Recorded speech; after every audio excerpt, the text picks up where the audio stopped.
SFI പ്രവർത്തകരുടെ മർദ്ദനമേറ്റ് KSU പ്രവർത്തകയ്ക്കെതിരെ ജാമ്യമില്ലാ വകുപ്പ് ചുമത്തി ആറന്മുള പോലീസ്. മർദ്ദനമേറ്റ് ചികിത്സയിലായിരുന്ന നീള എന്ന വിദ്യാർത്ഥിക്കെതിരെയാണ് പോലീസ് കേസെടുത്തത്. കോളേജിലെ മറ്റൊരു വിദ്യാർത്ഥിനിയുടെ പരാതിയുടെ പേരിലാണ് കേസെന്നാണ് പോലീസിന്റെ വിശദീകരണം.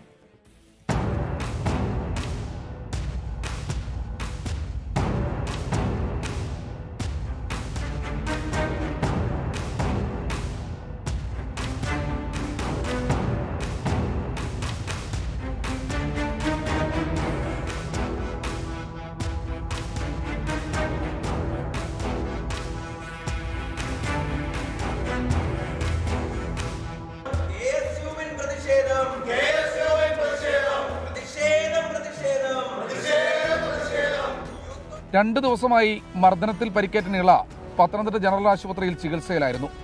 മൊഴി രേഖപ്പെടുത്തിയെങ്കിലും SFI നേതാക്കൾക്കെതിരെ കേസെടുക്കുന്നത് പോലീസ് പരമാവധി വൈകിപ്പിച്ചു.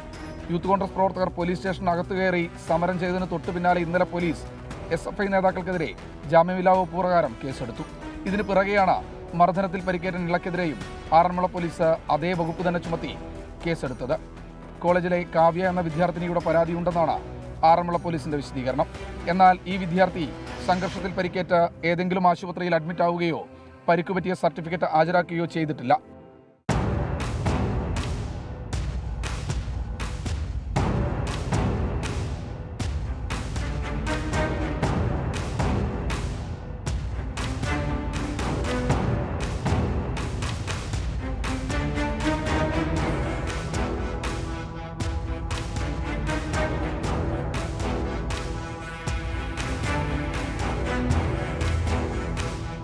ഇന്നലെ പോലീസ് സ്റ്റേഷനകത്ത് കയറി സമരം ചെയ്തതിന് യൂത്ത് കോൺഗ്രസ് ജില്ലാ പ്രസിഡന്റ് വിജയ് ഇന്ദുചൂടനടക്കം 10 പേർക്കെതിരെയും പോലീസ് ജാമ്യമില്ലാ വകുപ്പ് പ്രകാരം കേസെടുത്തിട്ടുണ്ട്. ആറന്മുള പോലീസിന്റെ വിചിത്ര നടപടിയിൽ പത്തനംതിട്ട SP വിശദീകരണം ചോദിച്ചിട്ടുണ്ടെന്നാണ് അറിയുന്നത്. സഞ്ജയ് ഇക്ബാലിനൊപ്പം ശ്രീജിത് ശ്രീകുമാരൻ, 24 പത്തനംതിട്ട.